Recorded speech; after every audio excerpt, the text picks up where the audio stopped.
नमस्कार विद्यार्थी मित्रमैत्रिणींनो, learn with Priyali Bhode बनकर या माझ्या यूट्यूब चॅनलमध्ये तुम्हा सर्वांचे सहर्ष स्वागत. तर विद्यार्थी मित्रमैत्रिणींनो, आज आपण सुरुवात करणार आहोत इयत्ता 10वीच्या युनिट 1ला. ठीक आहे. युनिट 1मध्ये आपल्याला सगळ्यात पहिली जी कविता दिली आहे ती आहे 1.1 अ टीनेजर्स प्रेयर. चला तर मग सुरुवात करूया या कवितेच्या वॉर्मिंग अपला. सुरुवातीला चिटचॅटमध्ये आपल्याला काही प्रश्न दिले आहेत ते बघूया. Form the group of 5 to 6 and discuss. म्हणजे तुम्हाला काय करायचं आहे तर 5 ते 6 विद्यार्थ्यांचा ग्रुप फॉर्म करून डिस्कस करायचा आहे. Give a rating 1 to 5 to each of the following when you have to take important decision what you are generally do. म्हणजे तुम्हाला जेव्हा महत्त्वाचे डिसिजन घ्यायचे असतात तेव्हा जनरली तुम्ही काय करता याबाबत आपल्याला काय करायचं आहे, 1 ते 5 असे रेटिंग द्यायचे आहे. आता फर्स्ट आपल्याला इथे दिलं आहे बघा, कन्सल्ट पॅरेंट्स ऑर एल्डर. ठीक आहे. तर आता याला तुम्ही कुठला प्रेफरन्स देता ते पाहायचं आहे. म्हणजे आता कुठलाही आपला डिसिजन घ्यायचा आहे तर सगळ्यात पहिले आपण काय करतो, कन्सल्ट पॅरेंट्स. बऱ्याच जणांचं उत्तर हे असू शकतं. Contact friend. मी सगळ्यांचे तुम्हाला अर्थ सांगते आणि मग आपण सिक्वेन्ससुद्धा बघूया की कुठल्या प्रकारचे प्रेफरन्सेस आपण इथे देऊ शकतो. ओके.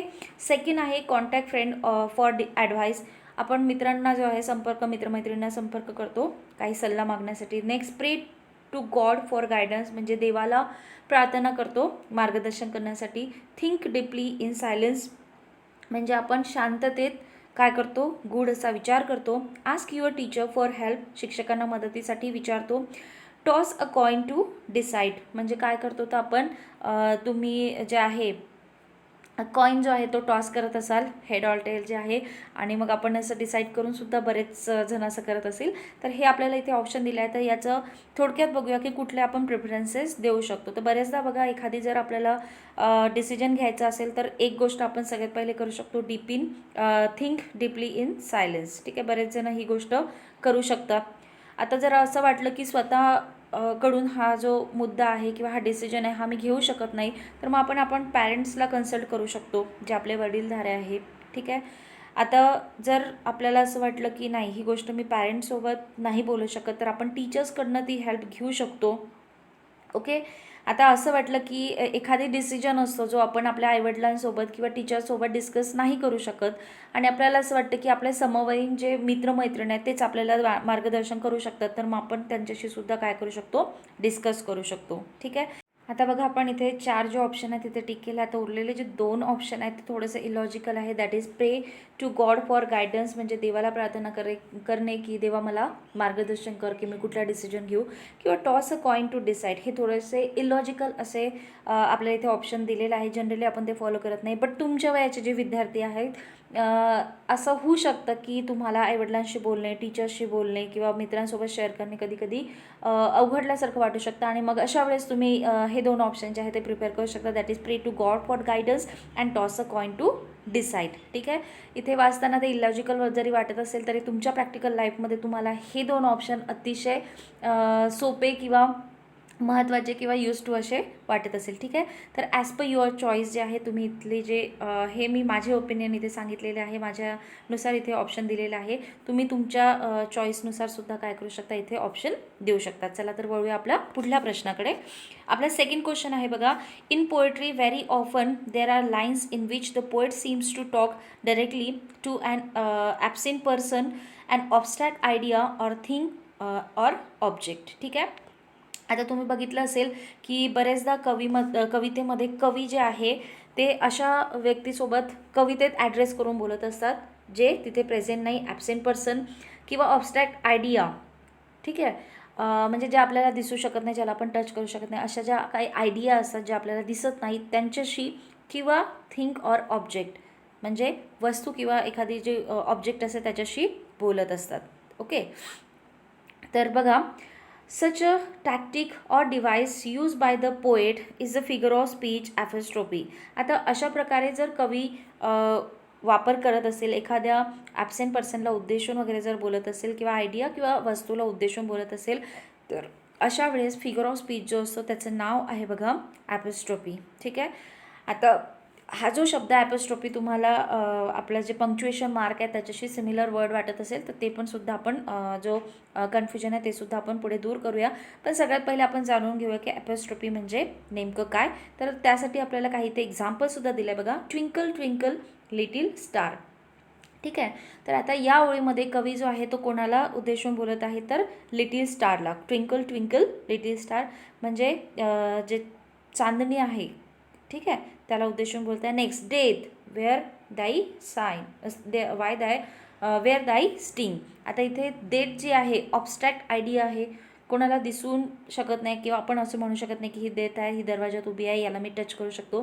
तर ही काय एक ऑब्स्ट्रॅक्ट आयडिया आहे, याला उद्देशून. नेक्स्ट बघा, oh cave man I wish I could live with you. ठीक आहे. आता ओ केव मॅन जो आहे, आता केव मॅन मीन्स आपले जे पूर्वज आहे, ॲन्सियन पीपल जे केवमध्ये राहत होते त्यांना उद्देशून. तर ते आता सध्या प्रेझेंट नाही आहे, मीन्स ॲबसेंट पर्सन आहे आणि त्यांना उद्देशून. आता तुमच्या लक्षात आलं असेल की आपल्याला जे इथे टॉपिक पॉईंट्स दिले होते, absent person, abstract idea, thing or object, ते यांना उद्देशून जर कवीने काही ओळी लिहिल्या असेल तर त्या कवितेत कुठला फिगर ऑफ स्पीच असतो, तर ॲपॉस्ट्रोफी. ओके.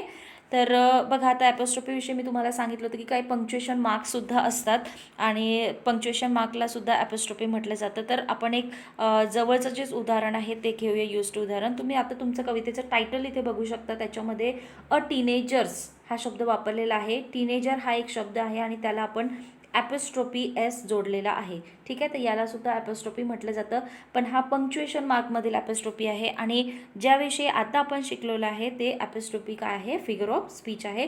तर दोन्हीमधलं जे आहे तुम्हाला मी डिफरन्स आता इथे सांगितलं. आता वळूया आपल्या पुढे आपल्याला काय सांगितलं बघा.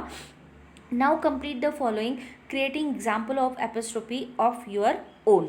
ठीक आहे. खाली जर तुम्ही इथे सूचना वाचली तर इथे एक्सप्लेन केलं आहे बघा. Teacher should explain the apostrophe in punctuation and apostrophe as a figure of speech. ठीक आहे. तुम्हाला मी दोनमधला डिफरन्स सांगितला आहे. आपल्या टायटलमध्येच टीनेजर्सला जो ॲपॉस्ट्रोफी एस जोडलेला आहे तो आपला पंक्च्युएशनमधील ॲपॉस्ट्रोफी आहे आणि आत्ता जी आपण उदाहरणं पाहतो आहोत ती आपली फिगर ऑफ स्पीच जो आहे, ॲपॉस्ट्रोफी फिगर ऑफ स्पीचची उदाहरणं आहे. Okay.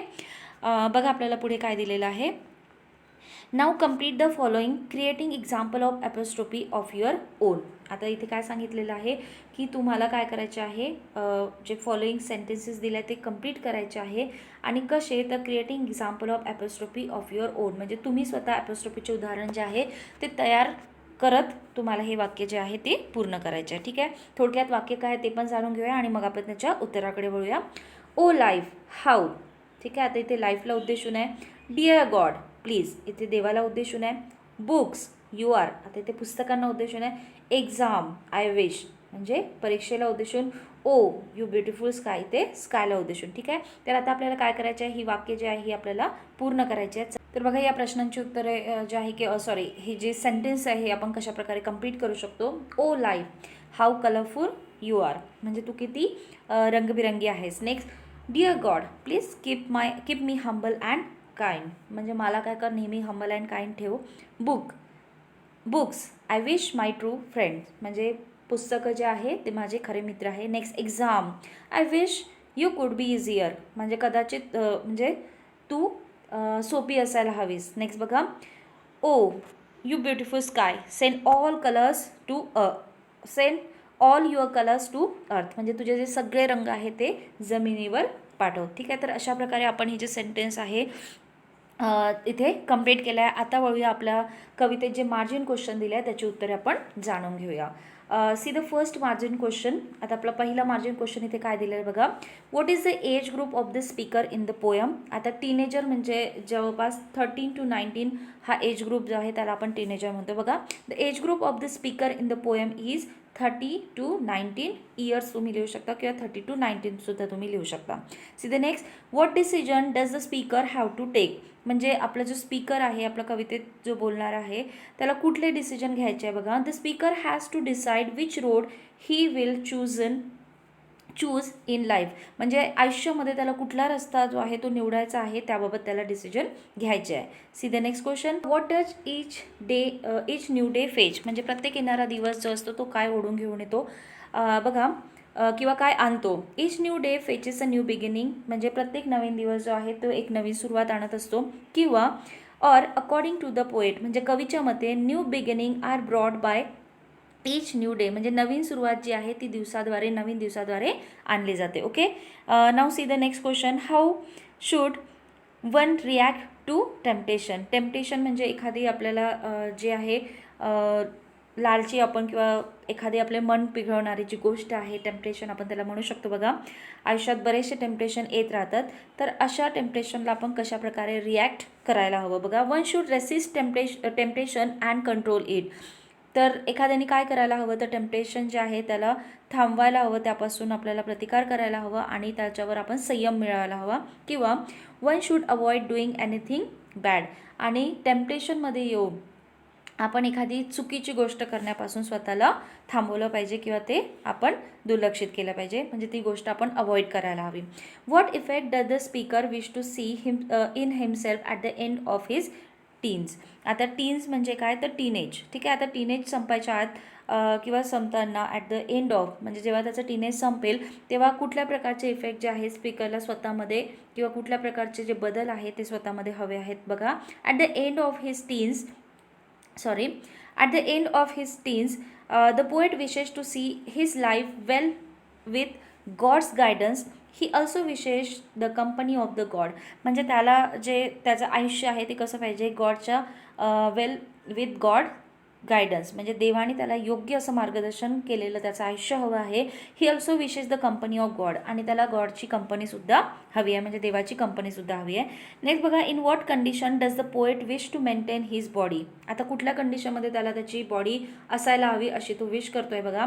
The poet wishes to maintain his body by keeping it clean and healthy. ठीक आहे, आता त्याला त्याची बॉडी जी आहे ती क्लीन अँड हेल्दी असावी अशी तो विश करतो. See the next question, whose company does the poet wish for in the work of life. This is the last question.